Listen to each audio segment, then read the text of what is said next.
चलो सर।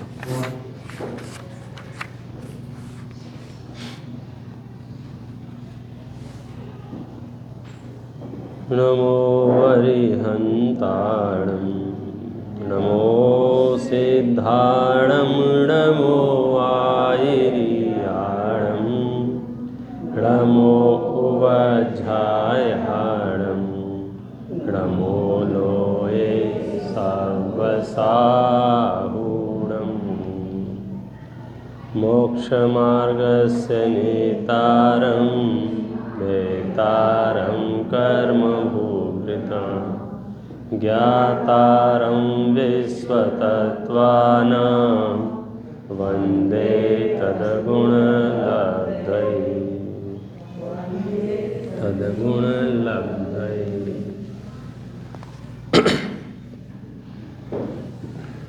हम और आप सब सम्यक दृष्टि के वैभव की बात कर रहे थे। विश्व का सबसे धनी व्यक्ति कोई है इस धरती पर तो वो सम्यक दृष्टि है, और उसका कारण ये है कि उसने जो निर्णय लिए हैं, उसने जो अनुभूति की है, उसके फल स्वरूप जो उसकी विशुद्धता है, वीतरागता है, साक्षी भाव है, नाम अलग अलग हैं, काम एक ही है कि उसका श्रद्धान सम्यक पने को प्राप्त हो गया है, उसका ज्ञान सम्यक पने को प्राप्त हो गया है। और जिसका श्रद्धान ज्ञान निर्मल है, फिर उसको पूरा विश्व उसी नज़र से दिखाई देता है। और सम्यक दृष्टि के पास जो संपदा है, उस संपदा के आधार पर ये घोषणा करता है वो श्रद्धान के स्तर पर कि पूरे विश्व की विभूति भी उसको आकर्षण पैदा करने में समर्थ नहीं है। चक्रवर्ती के संपदा इंद्र सरीखे भोग काक बीट सम गिनत हैं सम्यक दृष्टि लोग। क्या कहा पता चला आपको? चक्रवर्ती माने इस धरती पर सबसे ज़्यादा बाह्य सामग्री जिसके पास है उसको बोलते हैं चक्रवर्ती। कुछ रख लो, मुझे विकल्प आएंगे नीचे। देख लो। इस धरती पर विश्व की जितनी सामग्री ज़्यादा से ज़्यादा हो सकती हैं वो जिस व्यक्ति के पास होती हैं उस व्यक्ति का नाम है चक्रवर्ती। और इंद्रों के तो कहने ही क्या है। और हम यहाँ ये कह रहे हैं चक्रवर्ती की संपदा इंद्र सरीखे भोग काक बीट सम गिनत हैं सम्यक दृष्टि लोग। काक बीट माने जो कौआ जो विष्टा करता है उसकी क्या कीमत है। आप जो गाड़ी खड़ी करके आ गए हैं, वो पक्षी कोई उड़ रहा है और कोई वहाँ वो विष्टा कर देवे, पट्टी कर देवे, उसने जो किया है उसको बीट बोलते तो उसकी क्या कीमत है। अब सम्यक दृष्टि के पास ऐसा क्या है, ऐसा कितना वैभव उसे मिल गया है, ऐसा कौन सा पदार्थ उसे मिल गया है कि वो चक्रवर्ती की संपदा को और इंद्रों के भोगों को कौए की बीट के समान समझता है। कौए की बीट के समान समझता है माने कोई काम का नहीं है। क्या बात कर रहे हो? पूरी दुनिया बाह्य सामग्री इकट्ठा करने के लिए भाग दौड़ मचा रही है। गला काट कंपटीशन तैयार हो गया है बाजार में, जो देखे वो ज़्यादा से ज़्यादा समेटने के लिए उतारू है। हर व्यक्ति, अरबों मनुष्यों में से हर मनुष्य इस दौड़ में शामिल है कि मेरे पास सबसे ज़्यादा अगर सामग्री आ जाए विश्व की तो मैं विश्व का बड़ा आदमी कहलाऊंगा, सुखी आदमी कहलाऊंगा, संपन्न आदमी कहलाऊंगा। लगे। और सम्यक दृष्टि क्या कह रहा है? एक दो गाड़ियां नहीं, एक दो राज्य नहीं, एक दो देश नहीं, पूरे 6 खंड का आधिपत्य जिसके पास है, ऐसा जो चक्रवर्ती की जो संपदा है वो, और साथ में इंद्र जैसे भोग, उसके प्रति भी उसका नजरिया कैसा है? काक बीट सम गिनत है, कौए की विष्ठा के समान दिखते हैं। ये तो फैक्ट हुआ, सच्चाई हुई सम्यक दृष्टि के बारे में। हमें विचार ये करना है कि सम्यक दृष्टि को ऐसा क्या हाथ लग गया है कि उसे चक्रवर्ती की संपदा भी और इंद्रों के भोग भी कौए की बीट के समान नजर आ रहे हैं। आचार्य कहते हैं कि उसने अपने आत्म वैभव को देख लिया है। उसने आत्मा में झांक के देखा तो वहाँ अनंत गुणों का गोदाम, शक्तियों का संग्रहालय, वो अपार वैभव, और एक एक गुण ऐसे विलसित हो रहा है, गुणी को ऐसे कायम बनाए हुए है, उसके सामान्य गुण हों, उसके विशेष गुण हों, अस्तित्व है, वस्तित्व है, द्रव्यत्व है, प्रमेयत्व है, प्रदेशत्व है, अगुण लघु, एक एक गुण इतना पावरफुल है। सारे गुण मिलके आत्मा कितनी पावरफुल है, ये तो मैं आपको क्या कहूँ कि एक गुण भी आपको यदि महसूस होने लग जाए, उसका भाव भाषण होने लग जाए, आपको अटूट श्रद्धा उस पर आ जाए, उस संबंधी निशंकित पना प्रकट हो जाए, तो आपको देखो आपकी दुनिया पलट जाएगी। अस्तित्व मतलब जिस शक्ति के कारण द्रव्य का कभी नाश नहीं होता है, द्रव्य कभी उत्पन्न नहीं होता है, उस शक्ति को, उस सामर्थ्य को बोलते हैं अस्तित्व नाम का गुण। और गुण उसे कहते हैं जो जीव की सर्व प्रदेशों में और जीव की सर्व अवस्थाओं में पाया जाए, उसका नाम गुण है। ऐसा नहीं होता है गुण आधे में है आधे में नहीं है, कभी है और कभी नहीं है, वो परमानेंट है, वो घटता बढ़ता नहीं है, कम ज़्यादा नहीं होता है। हम देखें नहीं, ये अलग बात है, हम उसे एहसास में ना ले रहे, अलग बात है। शक्कर में जो मिठास है वो कहाँ है? ऊपरी भाग में कि निचले भाग में कि बीच में? फ्रंट में कि बैक में कि टॉप में कि बॉटम में? कि भाई साहब वो गुण है ना, तो सब जगह है। अच्छा, किस अवस्था में है? स्क्वायर पीस में शक्कर रहेगी तो मिठास रहेगी, और उसको हम कूट पीट देंगे, टुकड़े कर दें उसके, तो फिर मिठास रहेगी कि चली जाएगी? ना सिर्फ टुकड़े कर दें, हम उसे पीस देवें, तो बोलो मिठास रहेगी कि चली जाएगी? सर्व अवस्थाओं में, जैसे शक्कर में मिठास उसके सर्व भागों में, उसकी सर्व अवस्थाओं में है, ऐसे आत्मा का जो अस्तित्व गुण है, वस्तुत्व गुण है, आदि जितने भी गुण हैं, वो उसकी सर्व भागों में और उसकी सर्व अवस्थाओं में है। फिर परवाह किसकी? ये वस्तु स्वरूप समझने के बाद फिर से वो पंक्ति पढ़ो तो आपका आनंद 4 गुना हो जाएगा। कौन सी? अब बोलेंगे हम, जग के दुख की तो परवाह नहीं। अरे आपका अगर प्रसन्नता अगर हम साथ में लिए ना घूमे तो जिन शासन का मिलना नहीं मिलना क्या मतलब रहा यार? इतना ऊंचा तत्व हम पढ़ रहे, सुन रहे, समझ रहे, अनुभूति में ले रहे, तब तो विद्वानों ने वो भाषा में, शब्दों में प्रकट होकर व्यक्त हो गया। हम तो दर्शन करते करते बोल देते हैं, जांचू नहीं सुरवास पुनि नरराज परिजन साथ जी, बुध जांचहूं तब भक्ति भव भव दीजिए शिवनाथ जी।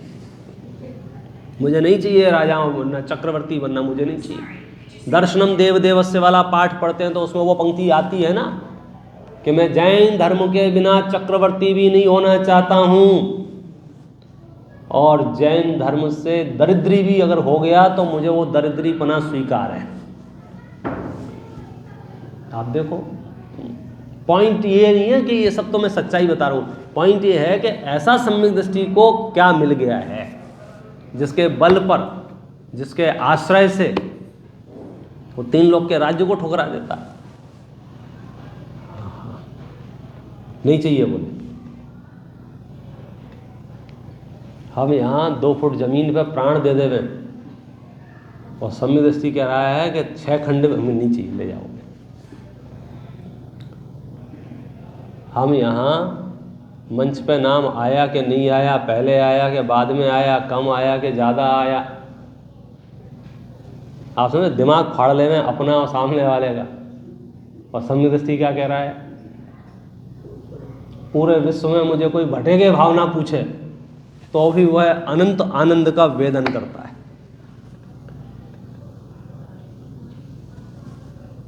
क्यों? क्योंकि उसे अपनी स्वरूप संपदा प्राप्त हो गई है, उसे विश्वास पैदा हो गया है कि मैं जो आत्म वस्तु हूँ उसमें जो अनंत गुण हैं मेरे अपने, मेरी अपनी जो शक्तियाँ हैं वो बहुत सामर्थ्यवान हैं, इतनी सामर्थ्यवान हैं कि मुझे अपने सुख की प्राप्ति के लिए किसी दूसरे की रंच मात्र भी आवश्यकता नहीं है, कोई पराधीनता नहीं। उस आत्मा को मैं कब प्राप्त कर सकता हूँ? जब मैं बालक हूँ, जब मैं युवा हूँ, जब मैं वृद्ध हूँ, जब मैं स्त्री हूँ, जब मैं पुरुष हूँ, जब मैं नारकी हूँ, जब मैं देव हूँ, जब मैं त्रेंच में हूँ, जब मैं मनुष्य हूँ, किस कब कब? कभी भी। घर में हूँ कि हॉस्पिटल में हूँ, बैठा हूँ कि लेटा हूँ, होशो हवास में हूँ कि बेहोश पड़ा हूँ, वो मेरी अपनी संपदा है, वो मेरी अपनी आत्मा है, वो हर हाल में मेरे साथ है। मैं तो ऐसा कहता हूँ कि पूरा विश्व की प्रतिकूलताएं भी हमारे सामने उपस्थित हो जाएं और उस काल में भी हम मन करें तो चैतन्य का आस्वाद ले सकते हैं, क्योंकि प्रतिकूलताएं मेरे अंदर घुस नहीं जाती हैं। समझो, अभी हाथ पैर काम करना बंद कर देवे, चलना फिरना बंद कर देवे, अब उठा नहीं जाता हो, चला ना जाता हो, तो बोलो सम्यक दर्शन हो सकता है कि नहीं हो सकता है? क्योंकि सम्यक दर्शन में हाथ पैर का कोई काम ही नहीं था। मेरे पास बहुत पैसा नहीं है, मेरे पास बहुत पहचान नहीं है, मेरे पास बहुत रुतबा नहीं है, तो सम्यक दर्शन हो सकता है कि नहीं हो सकता है? अरे भाई, सम्यक दर्शन में इन सब की कहाँ आवश्यकता है? अधिक क्या कहें, मैं बोल ना पाऊं, मैं सुन ना सकूं, मैं पहचानना बंद कर दूं, बोलो सम्यक दर्शन हो सकता है कि नहीं हो सकता है? जिसे पूरी दुनिया और हम बुरी परिस्थिति कह रहे हैं, एक नज़रिए से देखो, सबसे अच्छा टाइम वही होता है आप अपने लिए तब दे सकते हो, कोई डिस्टर्ब नहीं करता है आपको। ऐसे तो बहुत बिजी फुर्सत में हैं आप, जब बेड पे पड़े हुए हैं। अब आप बेड पे पड़े हुए हैं तो क्या करें कि सुनो सम्यक दर्शन कर लो। अब तो कोई बहाना नहीं ना, मैं वहाँ जा रहा हूँ, मैं यहाँ जा रहा हूँ, मेरा ये प्रोग्राम है, मेरा वो प्रोग्राम है। अब तो डॉक्टर ने बोल दिया है 2 महीने घर से बाहर नहीं जा सकते, अब कर लो। तो उस समय वो रोने बैठ जाता है, किस बात का? माला जपता रहता है, शरीर साथ नहीं दे रहा है, शरीर साथ नहीं दे रहा है, शरीर साथ। अच्छा, माला जपने से शरीर साथ देने लग जाएगा? संक्लेश करने से, रोने धोने से, आर ध्यान करने से, भयभीत होने से? एक काम कर लो, क्या? सम्यक दर्शन कर लो, वो हो सकता है, उसमें बाधा नहीं पड़ेगी। क्यों? आपकी अपनी चीज है। आपने इतना स्वीकार करना है विश्व के समस्त पर पदार्थों से भिन्न, शरीर संयोगों से भिन्न, द्रव्य कर्म भाव कर्म नौ कर्मों से भिन्न ये आत्म तत्व जो है वो मैं हूँ। और ध्यान इतना रखना है कि अपना अंश पर में नहीं मिलाना और पर का अंश अपने में नहीं मिलाना। सम्यक दर्शन तो हम कर लेते हैं छोटा वाला, कौन सा, मैं आत्मा हूँ, मैं शरीर नहीं हूँ, लेकिन अपना अंश पर में नहीं मिलाना और पर का अंश अपने में नहीं मिलाना, वहाँ नहीं समझ में आता है। कैसे, इसका प्रैक्टिकल बात करो।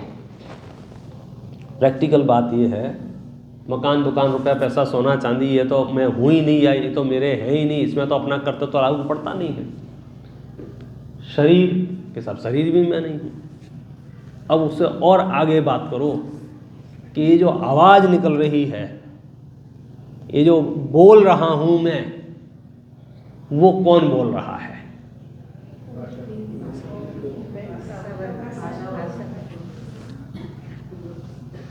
मैं जो बोल रहा हूँ और आप सुन रहे हैं, तो मैं जो बोल रहा हूँ और बोलते समय जो शब्द निकल रहे हैं वो शब्द किसके हैं? वो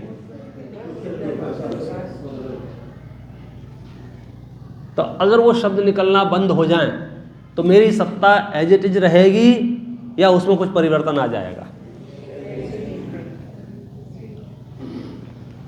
लेकिन अगर मैंने अपना अंश पर में मिलाया होगा तो वो सोच सोच के लिख लिख के बोल, मतलब हम ये प्रयास में लगे रहेंगे, अब मैं बोल नहीं सकता, अब मैं बोल नहीं सकता, अब मैं बोल नहीं सकता, अब मैं बोल नहीं सकता। सम्यक दृष्टि क्या कह रहा है? मैंने आज तक कभी बोला ही नहीं है। मिथ्या दृष्टि कहाँ चिंता में डूबा हुआ है, अब मैं पहचान नहीं पा रहा किसी को। सम्यक दृष्टि क्या कह रहा है? ये काम मेरा नहीं है, इंद्रियों का काम है। मेरा काम क्या था? वो तो अभी भी है, वो तो नहीं रुका ना। वस्तु स्वरूप के यथार्थ श्रद्धान सहित सम्यक दृष्टि अपनी मानसिक स्थिति रखता है, इसलिए इस विषम दुनिया में भी वह अपने स्वाश्रय से समभाव में रहता है। सम्यक दृष्टि का घर कोई बहुत बढ़िया होता हो ऐसा नहीं है, समाज बढ़िया हो, बढ़िया माने कोई अलग से बनती हो ऐसा नहीं है। उन्हीं परिस्थितियों में से, उन्हीं हालातों में से मैं चलो और इसको इजी करने के लिए बोलता हूँ, त्रेंच गति में असंख्यात सम्यक दृष्टि है। कहाँ? त्रेंच गति में। अब वो कैसे सम्यक दर्शन पालते होंगे अपना? वहाँ शब्द रूप व्यवहार भी नहीं है, वहाँ तो गुरु जी भी नहीं है, वहाँ तो सीडी सुनने की भी व्यवस्था नहीं है, वहाँ तो शास्त्र वांचने की पढ़ने, लेकिन सम्यक दृष्टि है। आगम कह रहा है कैसे? मैं सिर्फ इतना हिंट देना चाहता हूँ कि आप बिल्कुल भी अपनी विषम से विषम परिस्थितियों को देखकर होप खत्म मत कर देना कि अब नहीं हो सकता। मेरा वस्त्र मैं कहूँगा कि एक्सीडेंट भी हो गया हो और आधे हाथ पर भी कट के पड़े हो, तो भी आप अगर होशो हवास में हो तो सुनो, सम्यक दर्शन कर लो, अगले भाव में काम आएगा।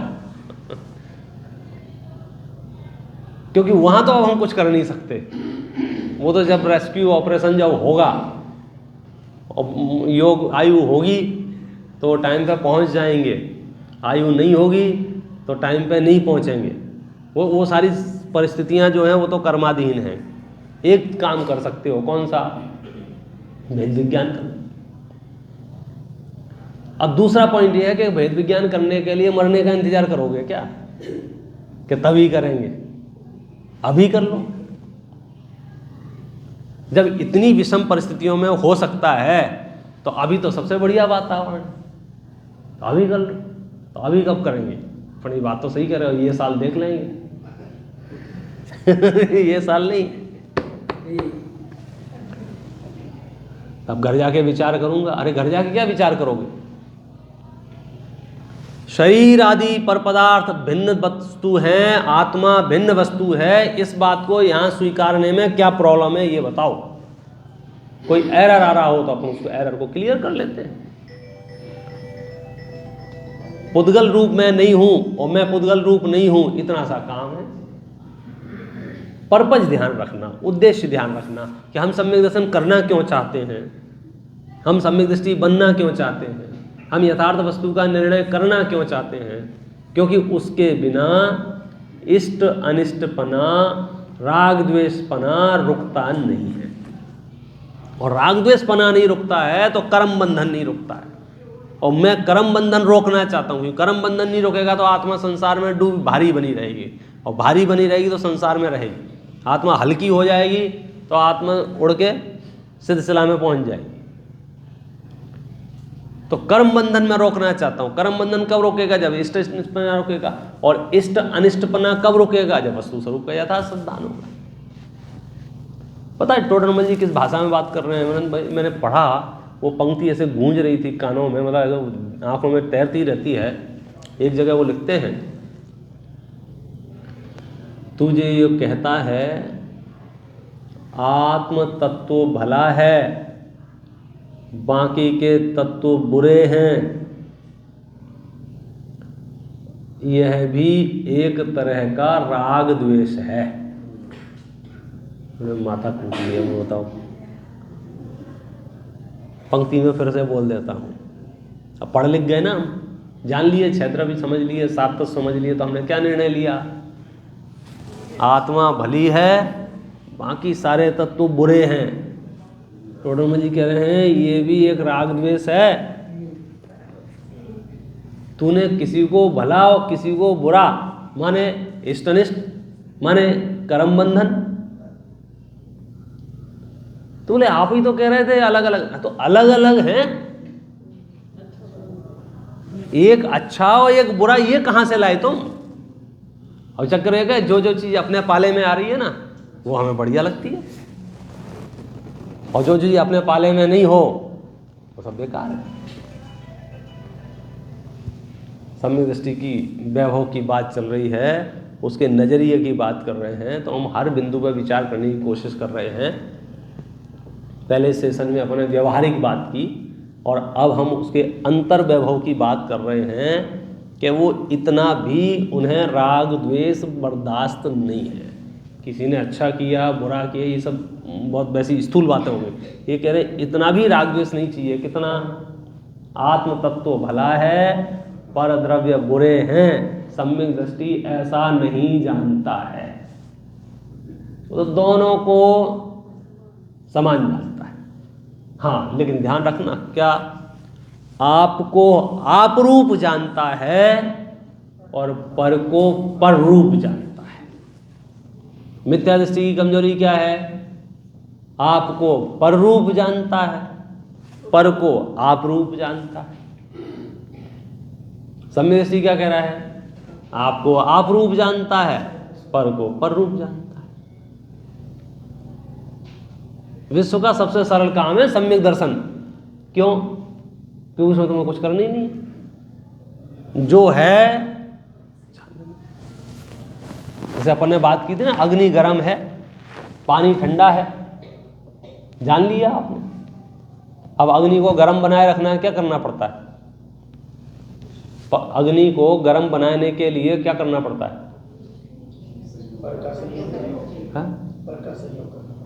तब अग्नि गर्म रहती है। स्वभाव से तो ठंडी है, लेकिन जब पानी में नहीं, पानी की बात नहीं कर रहा।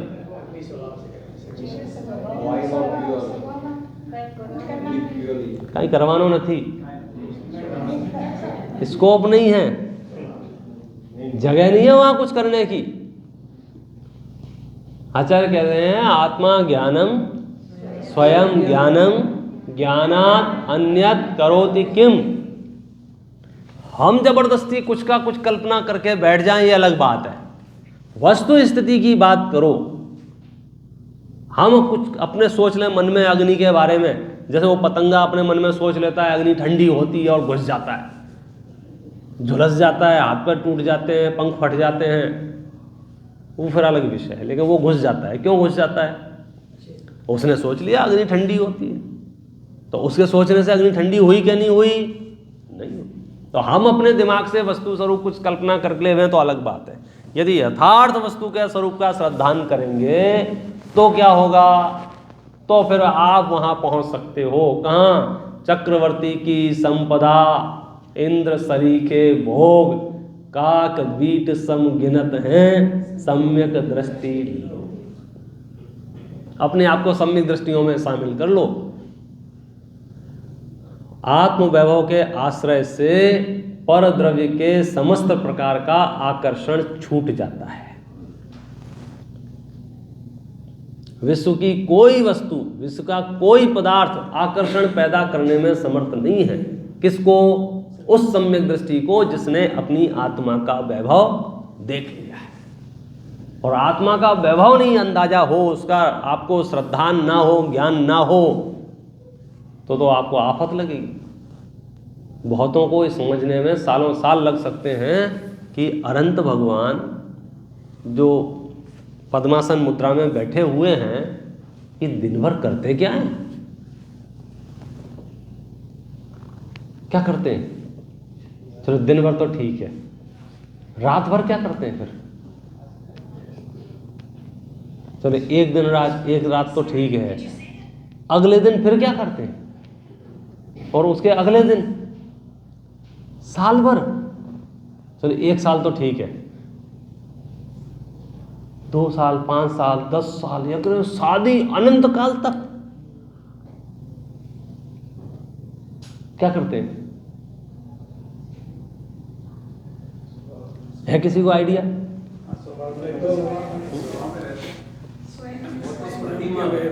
हाँ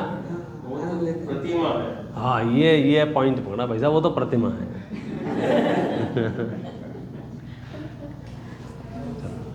ओरिजिनल की बात कर लो। मतलब जो सुख सहज है, स्वाभाविक है, अविनाशी है, आत्मीक है, हम उस सुख तक नहीं पहुंच पा रहे हैं। हम तो क्या कर रहे हैं? संसार में ही किसी न किसी दुख का नाम सुख रख देते हैं। क्या किया हमने? होशियारी। संसार में ही किसी न किसी दुख का नाम सुख रख दिया बस। अब और इसमें तो हम एक्सपर्ट हो गए हैं, नाम रखने में। किसी भी वस्तु का कुछ भी नाम रख दो, इसमें इतनी सी बारीकी है। देखो, धर्म तो बहुत बढ़िया चीज है। तो एक ऑप्शन तो ये है आपके पास कि हम धर्म का स्वरूप समझ लें और अपने आप को उस रूप करें और धार्मिक हो जाएं। एक शॉर्टकट ये है कि आज जो कर रहे हैं उसका नाम धर्म रख दो। तो पूरी दुनिया ने तो दूसरा रास्ता अपना लिया है। वो जो कर रहा था उसका नाम धर्म रख दिया। वो खा रहा था तो खाने का नाम धर्म रख दिया, पी रहा था तो पीने का नाम धर्म रख दिया, भाग रहा था तो भागने का नाम, सो रहा था सोने का नाम, जग रहा था जगने का नाम, मांस खा रहा था तो मांस खाने का नाम, हिंसा कर रहा था तो हिंसा करने का नाम। जहाँ जिसको मौका मिला उसने अपनी उस क्रिया का नाम धर्म रख दिया। मेरा तो यही धर्म है। वो परमार्थ से विचार करोगे तो फिर आप पहुंच पाओगे कहाँ तक? वस्तु के स्वरूप तक। और सम्यक दृष्टि वहाँ तक पहुँच जाता है। और जब वहाँ तक पहुँच जाता है और उसे स्वरूप की संपदा का निर्णय हो जाता है, तो हमने जो पहले चर्चा की थी और लास्ट में थोड़ी फास्ट चर्चा कर ली थी, कौन सी? कि फिर उसके अंदर वो अंग प्रकट होते हैं।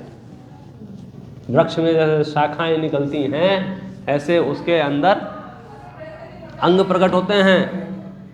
सम्यक दृष्टि के प्रसिद्ध हैं 8 अंग।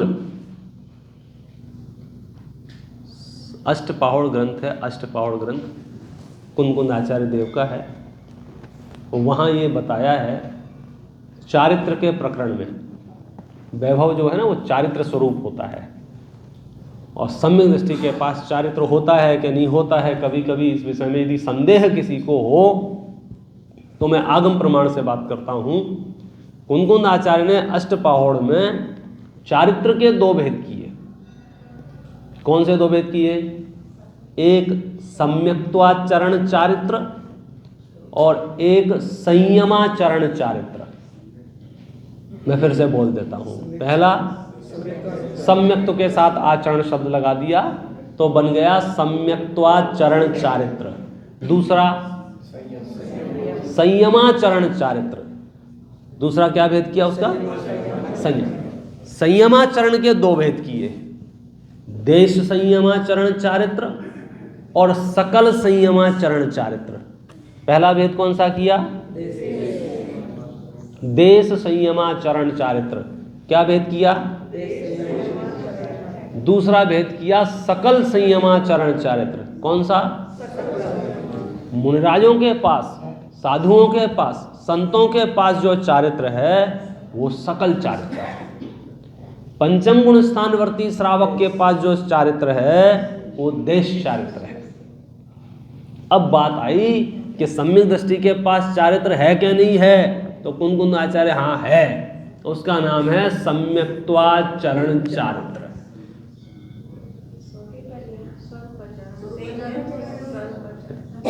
कुंद आचार्य ने जो नाम दिया उस नाम की बात कर रहा हूं। कुंद आचार्य ने जो नाम दिया है चारित्र के विषय में, ऐसे हम देखते हैं तो मुख्य रूप से तो देखो चारित्र साधुओं के पास ही होता है, क्योंकि 3 कसाय चौकड़ी के अभाव में जो निर्मलता होती है वैसी निर्मलता तो श्रावकों को, गृहस्थों को होती नहीं है। तो असली में चारित्र देखना हो तो आप मुनिराजों को देखो तो आपको दिखेगा। लेकिन सम्यक दृष्टि के पास चारित्र होता है कि नहीं होता है, यदि ये टेक्निकल पॉइंट हो और आगम प्रमाण चाहिए हो तो अष्टपावड़ के ग्रंथ में क्लियर है। आचरण 2 प्रकार का, चारित्र 2 प्रकार का।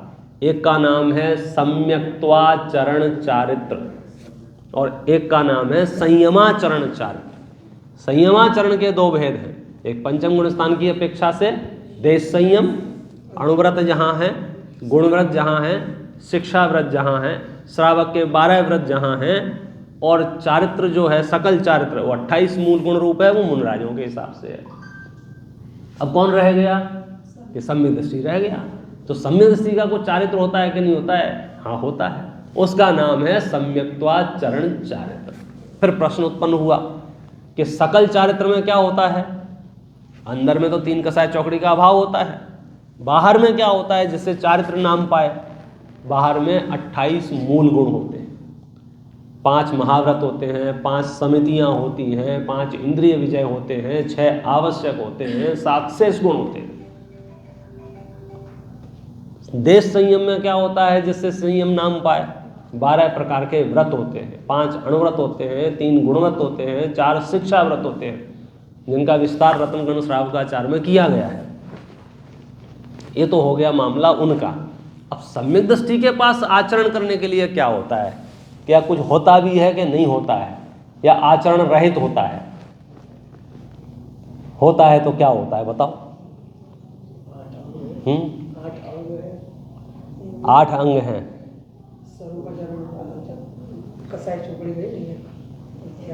अंदर की तो हो गई, वो अनंतानुबंधी चली गई। बाहर में चारित्र नाम पाए, चारित्र जैसा क्या है उसके पास? कि कुछ नहीं। कुंद आचार्य ने ये चर्चा की है सम्यक्त्वाचरण चारित्र के प्रकरण में कि 25 प्रकार के दोषों को नहीं लगाना और 8 अंगों को रखना, उनका पालन करना, ये सम्यक्त्वाचरण चारित्र है।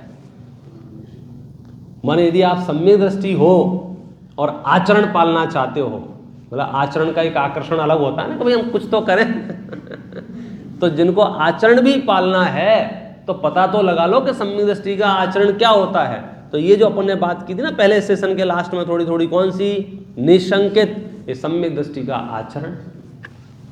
तुम डरो मत, भयभीत मत हो, आकुलता मत करो, संदेह मत रखो, निशंकित, निकांक्षित, कोई कामना नहीं, कोई डिमांड नहीं, जिसको तत्वा सूत्र में निदान कहा है, और निदान को हमारे यहाँ बहुत बड़ा पाप कहा है। निशल्यो व्रती ऐसा सूत्र है तत्वा सूत्र का, कि व्रती जो होते हैं वो निशल्य होते हैं और शल्य में 3 शल्य होती हैं, माया, मिथ्या, निदान।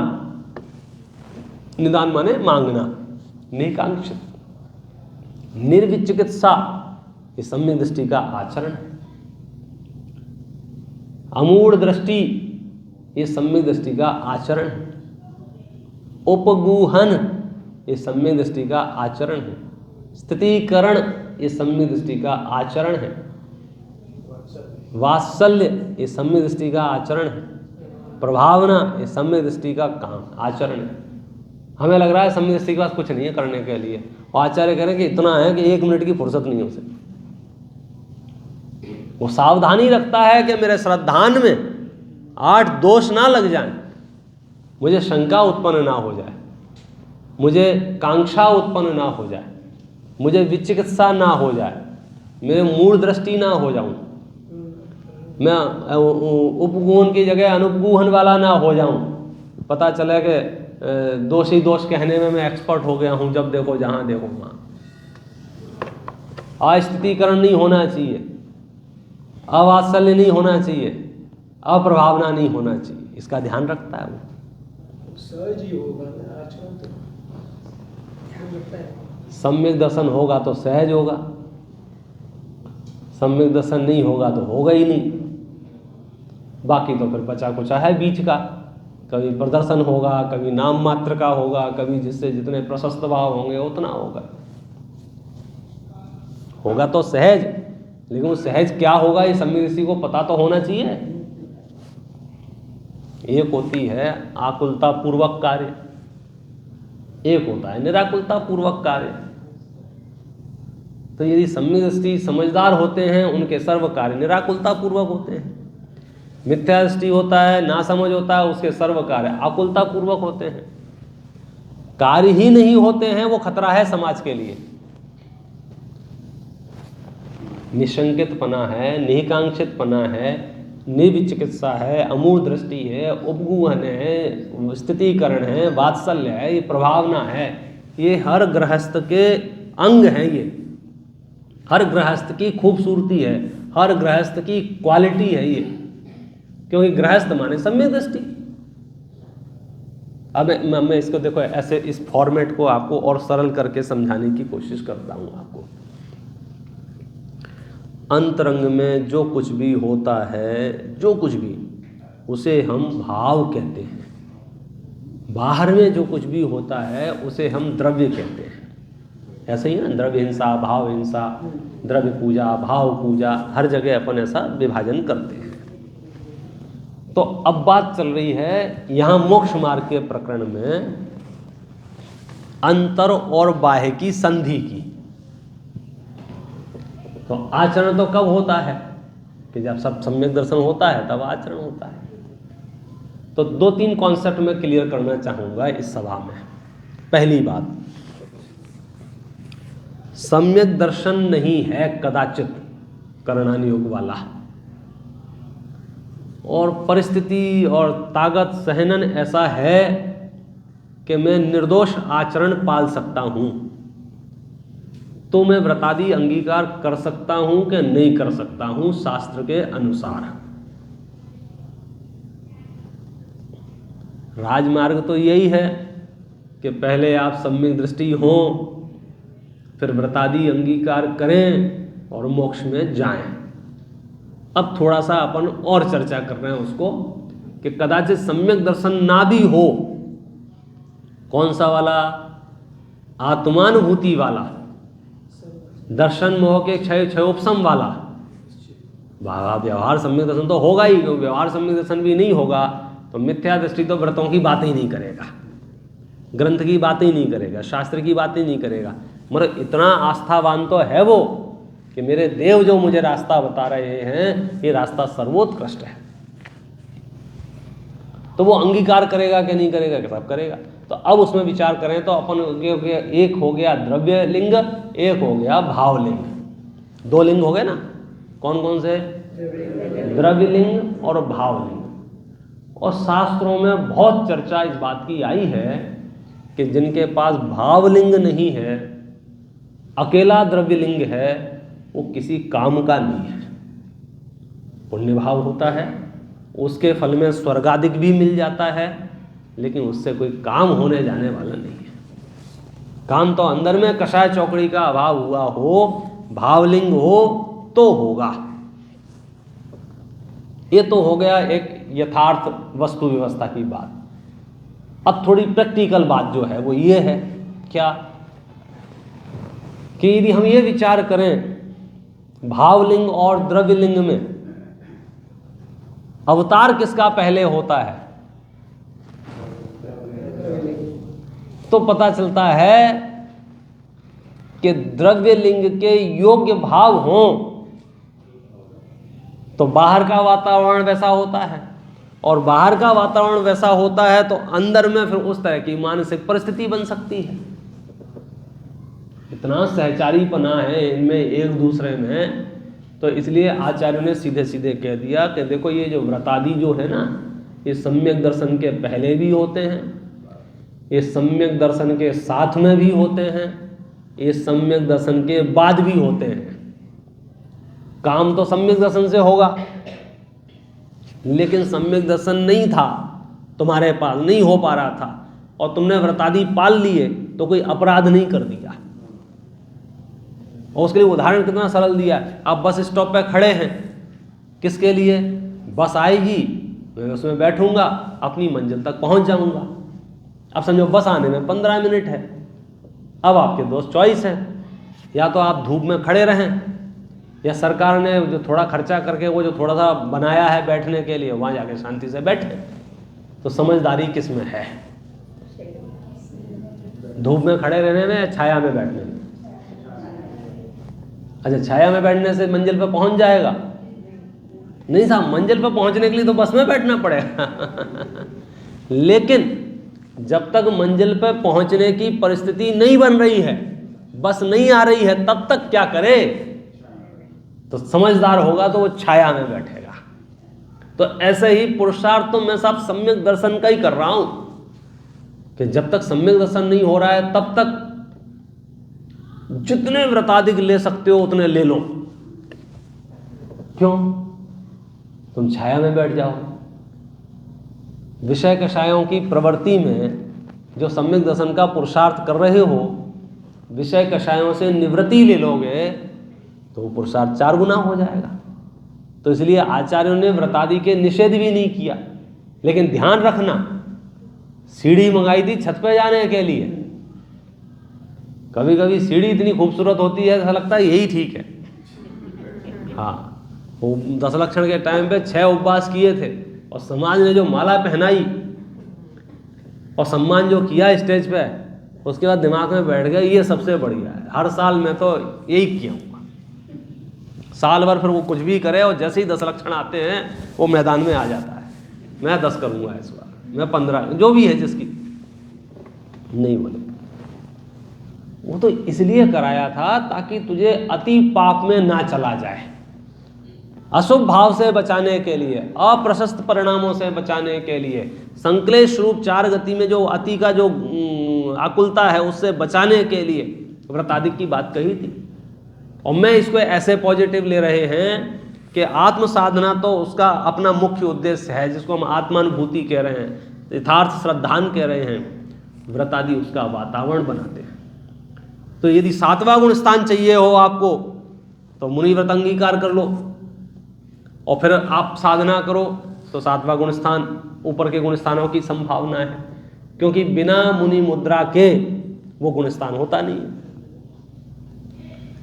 तो यदि आपको अंदर में 2 कसाय चौकड़ी का अभाव करना है तो बाहर के अणुव्रतों का व्यवहार होना चाहिए, श्रावक की व्यवस्था। और अब मैं यहाँ सम्यक दर्शन की बात कर रहा हूँ कि आत्मानुभूति चाहिए, सम्यक दर्शन चाहिए, क्या चाहिए? तो सम्यक्त्वाचरण चारित्र भी साथ में सहचारी होना चाहिए। तो सम्यक्त्वाचरण चारित्र क्या है कि 25 प्रकार के दोषों का नहीं होना और 8 प्रकार के अंगों का होना, ये सम्यक्त्व के साथ होने वाला आचरण है। इसलिए सम्यक दृष्टि आचरण रहित नहीं है, क्योंकि मामला श्रद्धा का है ना, तो आचरण भी श्रद्धान संबंधी है। सम्यक दृष्टि माने श्रद्धा गुण जिसकी सम्यक हुई है उसका नाम सम्यक दृष्टि है। तो मामला कहाँ का हुआ? श्रद्धान का। तो उसका आचरण भी श्रद्धान रूप है, निशंकित पना है। बोलो कैसे पलेगा? निशंकित अंग कैसे पलेगा? सब भयभीत नहीं रहूंगा मैं। कहां भयभीत नहीं रहेगा? श्रद्धान में।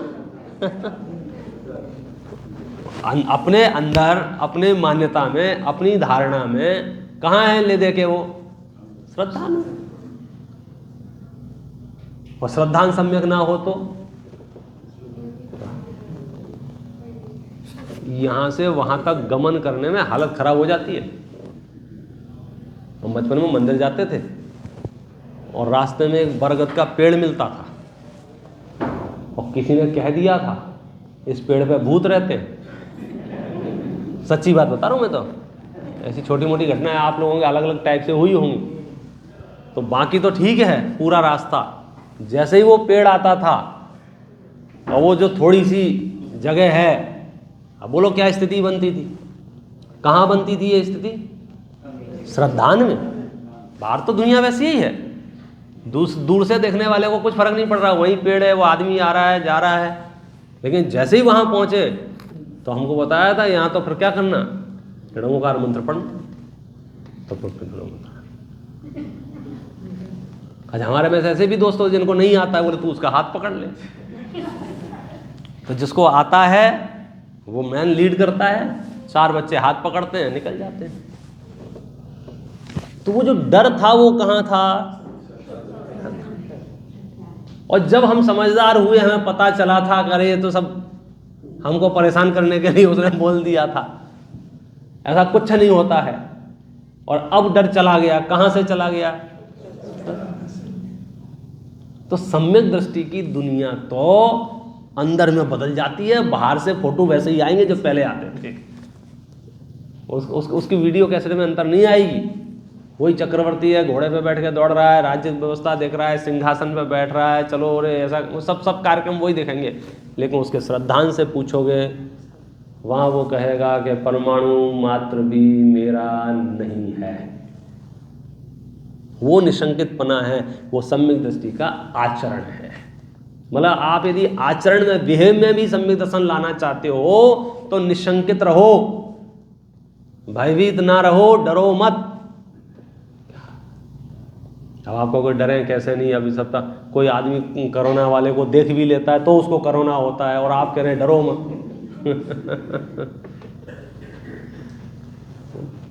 दुनिया में इतने एक्सीडेंट हो रहे हैं, और परसों ही फोटो आया हाईवे पे कार का एक्सीडेंट हो गया, सब ऐसे, और आप कह रहे हो कि मैं हाईवे पे चलूं और डरूं नहीं।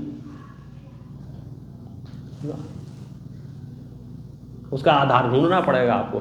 तो फिर उसके लिए आपको शास्त्राभ्यास से क्लियर करना पड़ेगा। कर्म सिद्धांत, वस्तु व्यवस्था, 6 द्रव्यों की व्यवस्था, एक द्रव्य दूसरे द्रव्य में हस्तक्षेप कर सकता है कि नहीं कर सकता है, नहीं कर सकता है तो आप आनंद में रहो। और यदि आप निशंकित हो गए तो फिर ये नींव खुद गई समझो। ये बिल्डिंग बनाते ना, तो फाउंडेशन जब तक तैयार नहीं हो तो आप महल तैयार नहीं कर सकते हैं।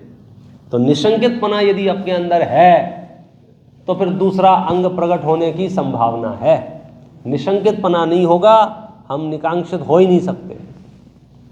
और निकांक्षित नहीं होंगे माने इच्छा रहित नहीं होंगे, और इच्छा सहित होंगे माने आकुलता बनी ही रहेगी। जैनाचार्यों ने बहुत कृपा करके, बहुत करुणा करके वन खंडानी में बैठ के, कोई कंप्यूटर और लैपटॉप नहीं थे उनके पास, फटफट फटफट बोलते गए, लिखते गए। मतलब एक एक अक्षर कितनी श्रम से लिखे गए होंगे। उन्होंने वो शास्त्र रूप कथन करके वो संपदा हमें दी, और वहाँ ये लिखा हुआ है तुम्हें रंच मात्र भी कांक्षा करने की आवश्यकता नहीं है। और हमारा मन ऐसा हो रहा है, अरे रे, हमें लग रहा है कि हम भगवान के पास आए हैं और भगवान से मांगेंगे नहीं तो कैसे काम चलेगा। तुझे भरोसा नहीं हो रहा है कि तू यहाँ आ गया है, और यहाँ जो परिणाम होते हैं उस परिणाम के फल में स्वयं में भी बाह्य व्यवस्थाएं बनती हैं, तुझे उसकी विकल्प करने की आवश्यकता नहीं है। नहीं बनी तो नहीं बनी तो नहीं बनने दो, उससे तेरा कुछ बिगाड़ नहीं है। मुझे क्या लग रहा है कि मेरा यश जो होता है उसमें तो मेरा कुछ बनता है, और मेरा जो अपयश होता है उसमें मेरा कुछ बिगड़ता है। और आचार्य ये समझाना चाह रहे हैं कि यश अपयश दोनों परिस्थिति में तेरा कुछ भी नहीं बिगड़ा है।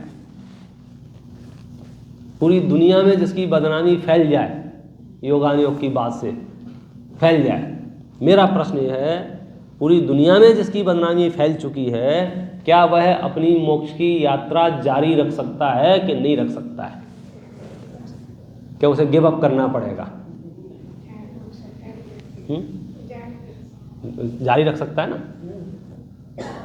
भाई आज मैं सब जगह जा रहा हूँ, बैठ रहा हूँ, आप लोग आस्था से सुनते हो, मैं सुनाता हूँ, परिस्थिति बन रही है अनुकूल, जिसके मान लो बढ़िया बढ़िया, और परिस्थिति ऐसी बन जाए, अरे नहीं साहब नहीं सुनना है, वो एक बार घिसते रहते हैं, ऐसा है वैसा, जो भी समझ लो, खत्म। अब कोई नहीं सुन रहा है, कोई नहीं बुला रहा है, कोई बात नहीं कर रहा है, तो भी मैं अपनी मोक्ष मार्ग की यात्रा शुरू रख सकता हूं कि नहीं रख सकता हूं? आचार्य तो यही रहस्य समझा रहे हैं ना। हम जो धर्म कर रहे हैं या करना चाहते हैं वो परिस्थिति आश्रित करना चाहते हैं।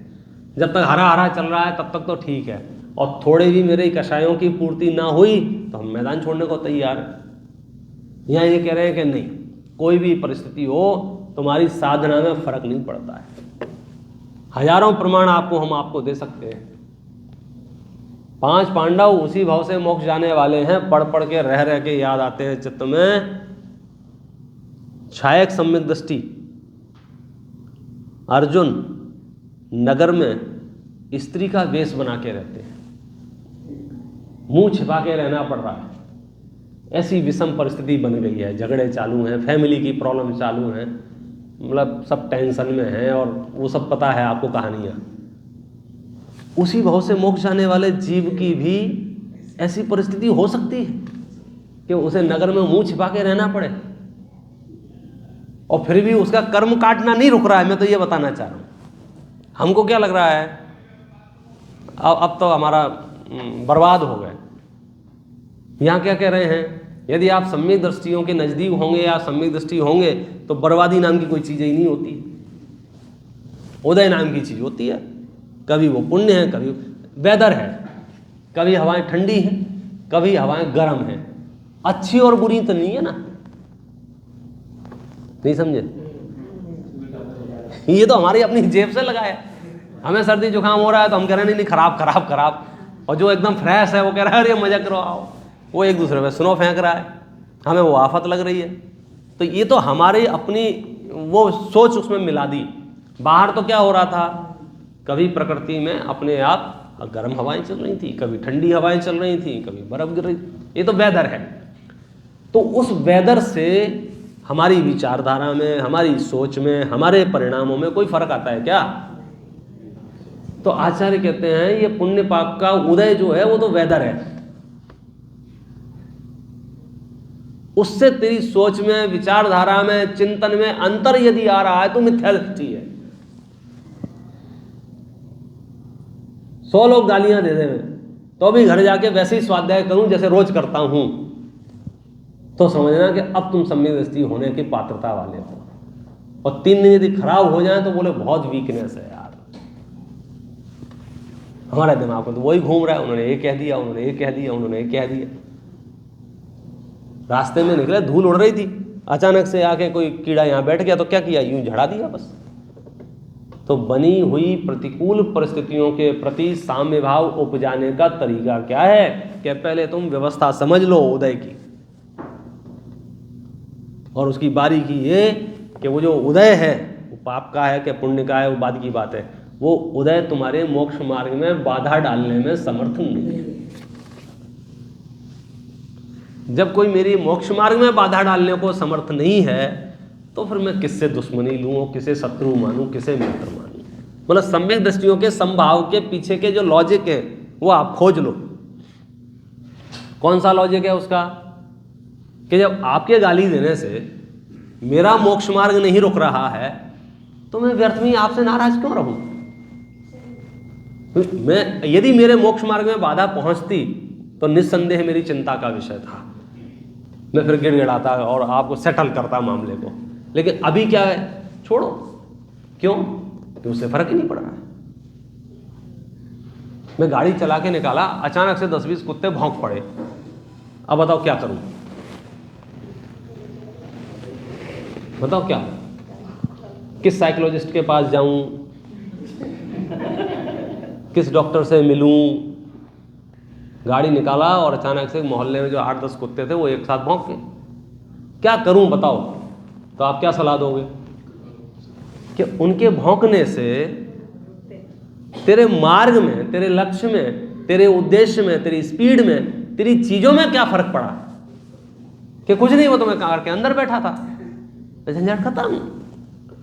तो सम्यक दृष्टि तो हर बार सिर्फ इतना एनालिसिस करते हैं कि ये जो परिस्थिति बनी है, या लोगों का जो बिहेव है, या दुर्व्यवहार है, या दुर्वचन है, या आलोचना है, या निंदा है, वो सारी चीजें मिल करके मेरे मोक्ष मार्ग को बाधित करने में समर्थ है या नहीं।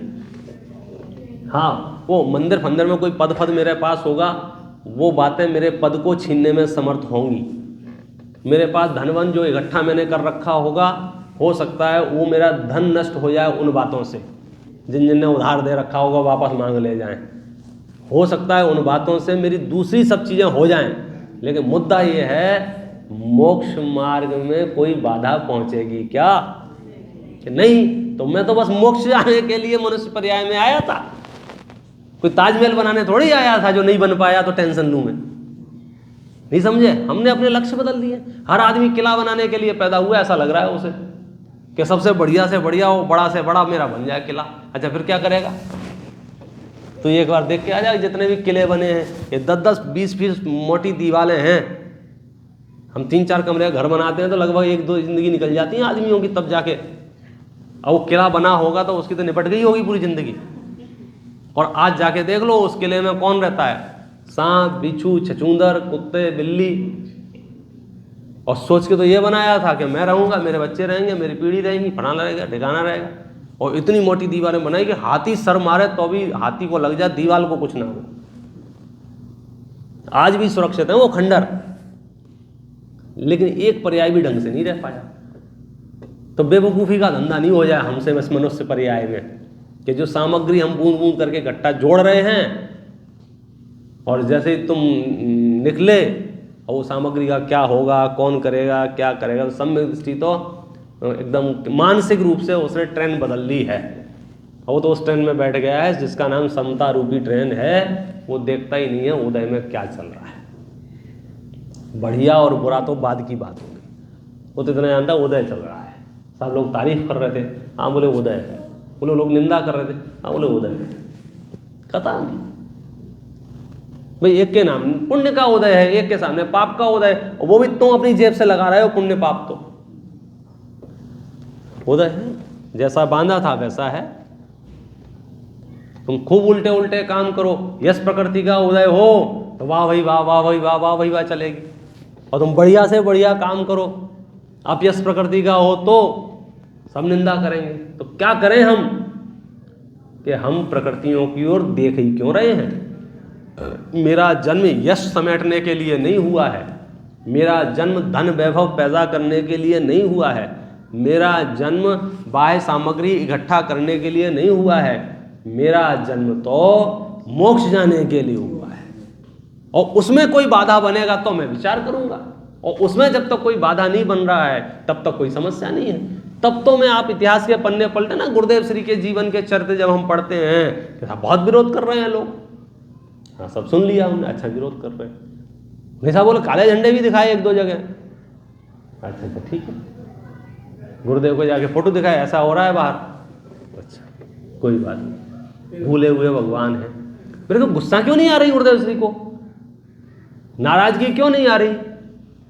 क्योंकि उन्हें पता है इस सब से उनके मोक्ष मार्ग में कोई बाधा पहुंचने वाली नहीं है। जिससे बाधा पहुंचने वाली नहीं है उससे हम दुश्मनी क्यों मोल लें? तो वे किसी को दुश्मन मानते ही नहीं है, शत्रु मानते ही नहीं है। पूरे एक अकेला गुरुदेव श्री की बात नहीं कर रहा हूँ, पूरी मुनराजों की, आचार्यों की बड़ी परंपरा है, बड़े से बड़े उपसर्ग के बाद भी उफ नहीं कहा है। क्यों? क्योंकि वो उपसर्ग उनके मोक्ष मार्ग में बाधा नहीं पहुंचा सकता है। वो सीढ़ी उठा के क्यों नहीं फेंकी? वो सिगड़ी जो सर पे रख दी थी, फेंकी क्यों नहीं? क्योंकि वो मोक्ष मार्ग में बाधा नहीं पहुंचाती है। पड़ी रहने दो यार, उठा के फेंकते तो मोक्ष मार्ग में बाधा हो जाती। क्या बात कर रहे हैं?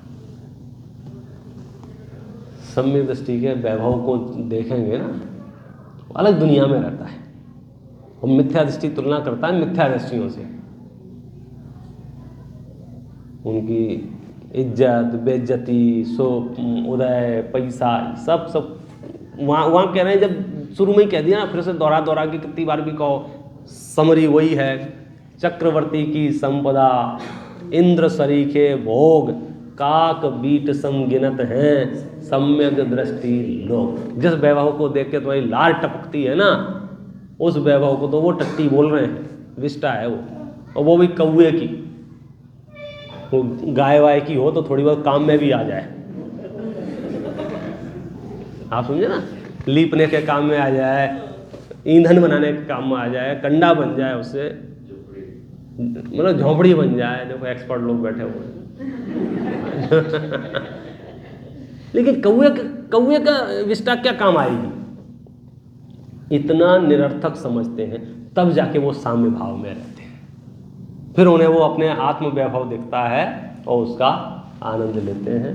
हम और आप भी शास्त्राभ्यास के माध्यम से आत्मा का स्वरूप समझें, वस्तु का स्वरूप समझें और वितरागी मार्ग पर आगे बढ़ें। इस मंगल भावना से अभी की बात विराम करते हैं।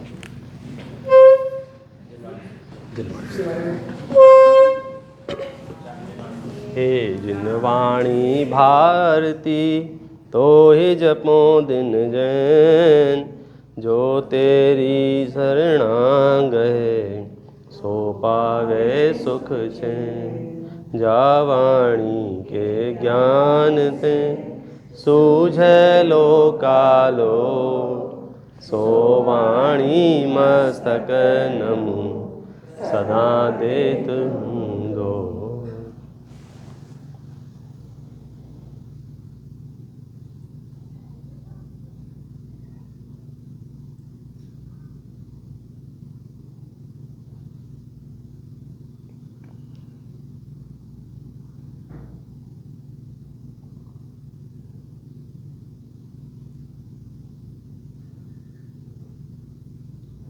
संजय मात की जय। जिस किसी को भी यहाँ पे अगर इसमें रजिस्टर